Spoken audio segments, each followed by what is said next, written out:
Patriotism is the heartbeat of any great nation, and reigniting it requires a collective commitment to responsible citizenship and purposeful leadership. On the program today, we will be exploring the role of citizens and leaders alike in building a more united, more productive, and more vibrant Nigeria. From community initiatives to national advocacy, Nigeria Today will examine how patriotism can be restored through positive actions, civic participation, and exemplary leadership. We'll hear from distinguished voices who have consistently championed national unity, cultural pride, and the responsibility we all share in building the Nigeria we desire. A warm welcome to the program. I'm Ikaria Clinton.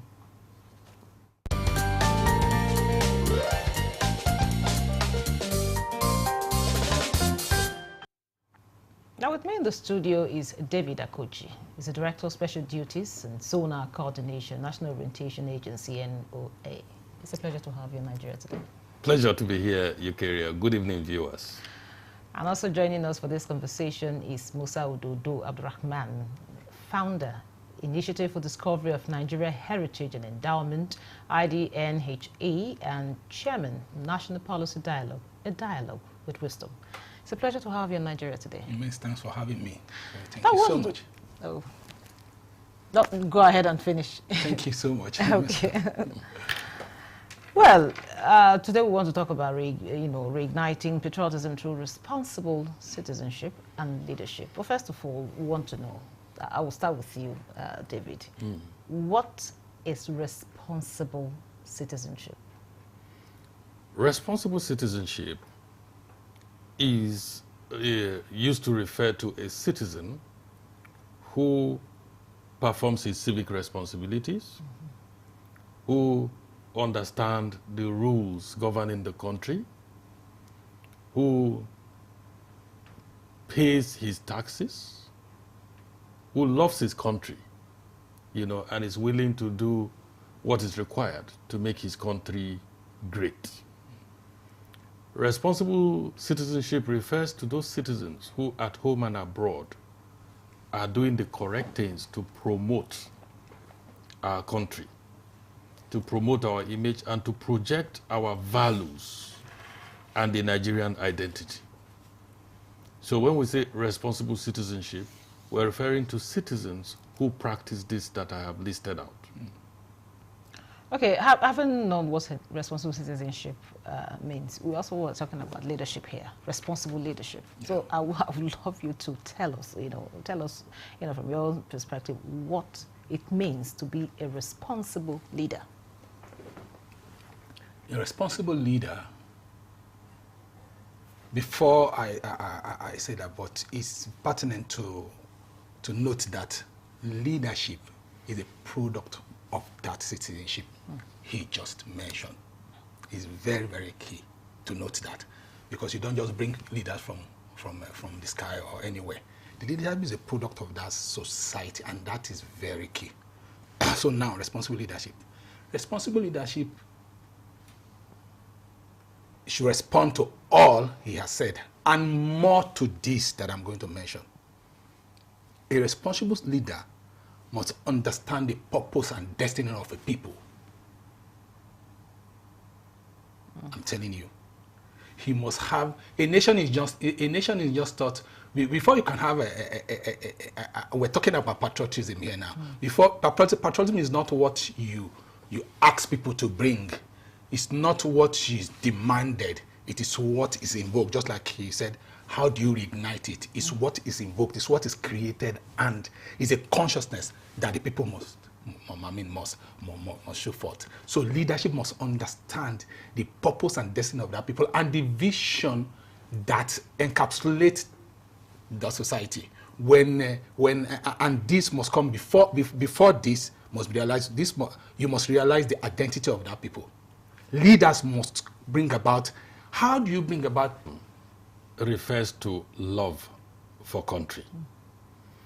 For the country that one comes from. Basically, that's what patriotism means. Now, you want to interrogate that a bit, and you ask the question, do Nigerians love their country? You know, I would say yes. Nigerians love their country, but many Nigerians do not do so consciously. And I'll break it down a bit so that you get context.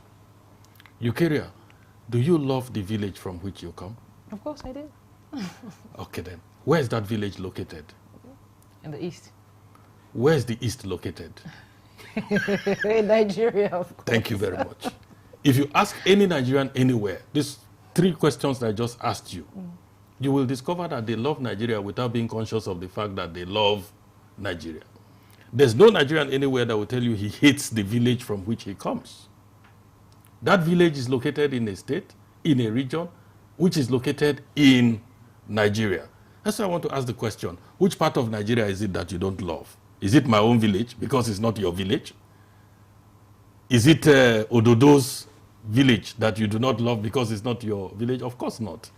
You know, you don't have ill feelings about any village. Now, people refer to Nigeria and their mind goes straight to government part-time. Nigeria is our heritage, like Ododo says all the time. Nigeria is an entity, and it comprises of several villages and locations which we all love. All of that put together is what constitutes Nigeria. So why do we want to say we don't love Nigeria? I think what we have a challenge with is the actions of government part-time, you know? And if you look at that, then you say, okay, let us draw a line of separation between the entity called Nigeria, which comprises my village, your village, and his village, and governments part-time that are transient. They come and they go, you know?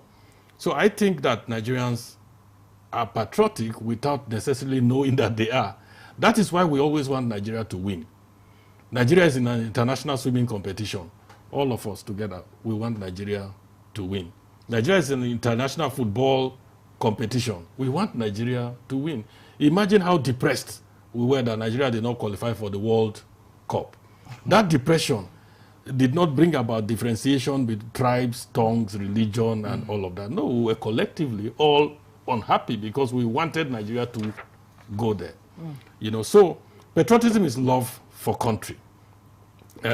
We accept the fact that these days, just like my elder brother said, consciously, I mean even unconsciously, they love Nigeria, but they don't know. That is very, very pertinent. I'm telling you. You see, that is why, but this is the most important conversation of our life as a people today. You see, what they call nationhood, you said even unconsciously you want to love it. In fact, this is meaning that you are probing me. I mean, you probe me to look at the deeper dimension of what they call nationhood. Nationhood is not what you live in. Nation is what lives in you. And to come to that level of consciousness, it doesn't happen by historical accident. It's not a happenstance. They are product of a conscious statecraft. People like you and I, just like we're having this conversation, people like you and I at a particular time, when it become obvious that it's become very obvious now. You look at what you just said. Somebody in overseas speaks. It becomes obvious, meaning that the greatest thing you can have a country.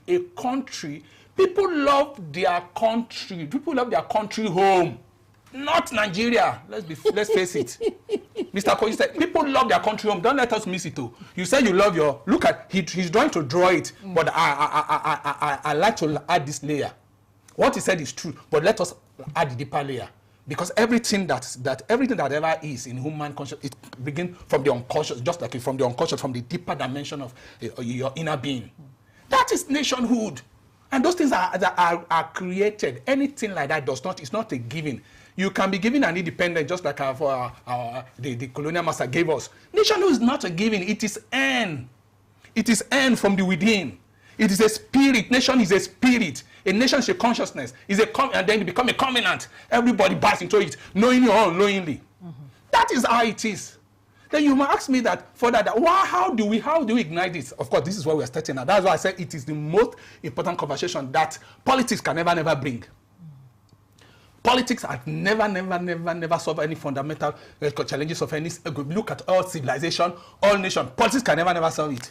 Region or religion, dichotomy can never solve it. So people need to come together to realize that this is it. Then we now tap into what I call the most powerful power, the power of the collective. And people said, yes, we want to stay coded. This is what then you begin. They will answer some fundamental and pertinent question that as we go, I will let it out. To become a nationhood, it's not what you go. In fact, that is why we say we need to dialogue. That will carry dialogue with wisdom. Dialogue with wisdom is not just coming together to share ideas. No, it speaks into the inner dimension of our life as a people, into our moral foundation. Thank you very much, Musa Ododo. Now, back to you, David. Of course, he has saw some important, layers of this conversation. Now, going to I will, of course, mention the social media, because that is where quite a lot of people will vent. They won't come. They can't come physically to say something, but they will go on social media. You see a lot of things, and you'll be wondering.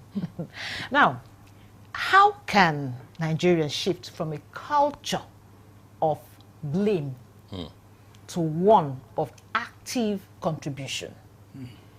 It's by all of us taking responsibility.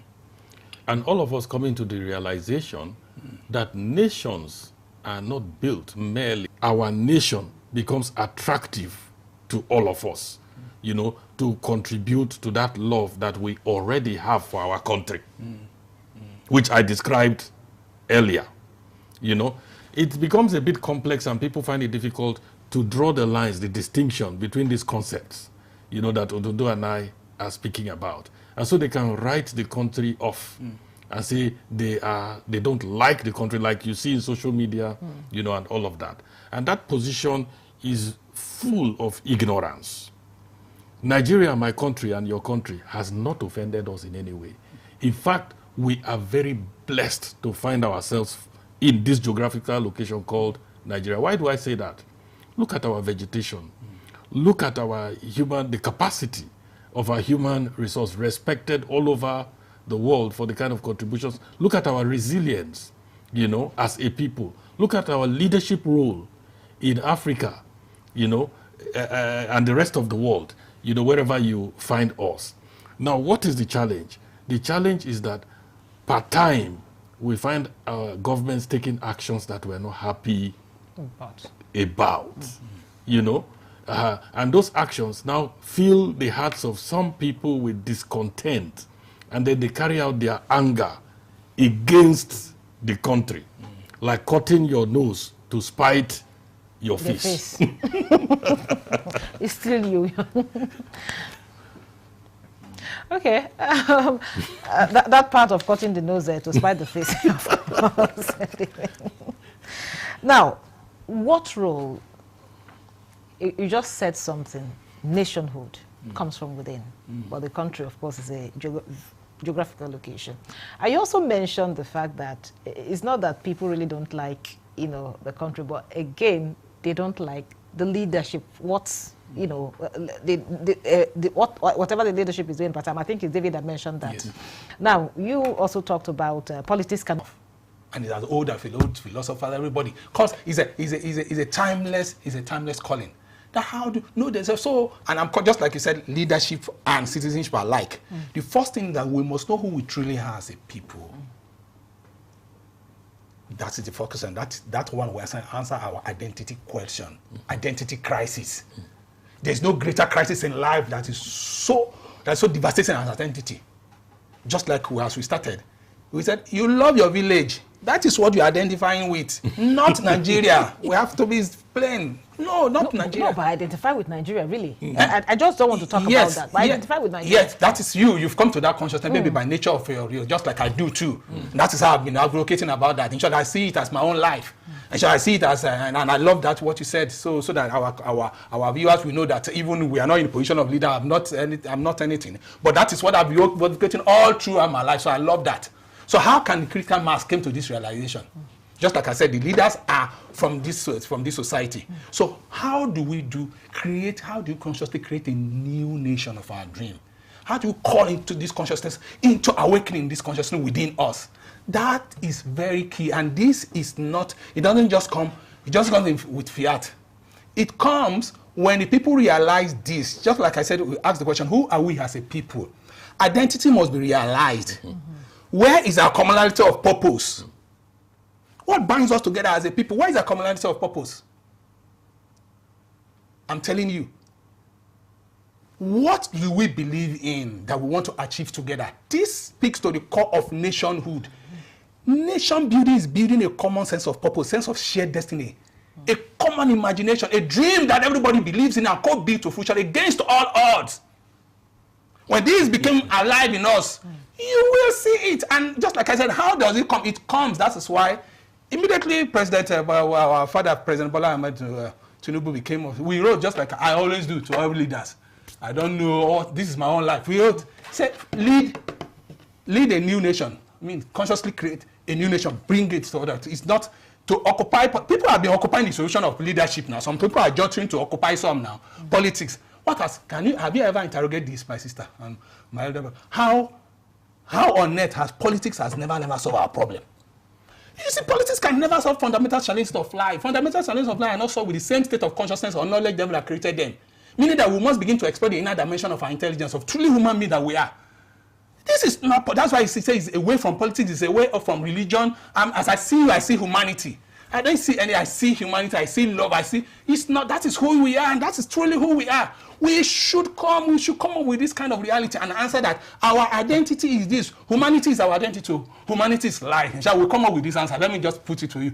Our identity, humanity is life. Let's not teach all our children, even from the womb. Scientifically, it's proven that few 90 days, the fetus listen. He said, tap every woman, tap in your own dialect, like in my dialect, I say, all over Henio, all over Henio, all over Henio. Create a new national consciousness. What does that mean? Humanity is life, oh. Humanity is life, oh. Let everybody do that to let all the mothers do. That is where it is creating a new Nigeria consciousness from deep. So, you can. No, yes. I want to assure you Yeah. that it would appear that the president actually listened to Ododo's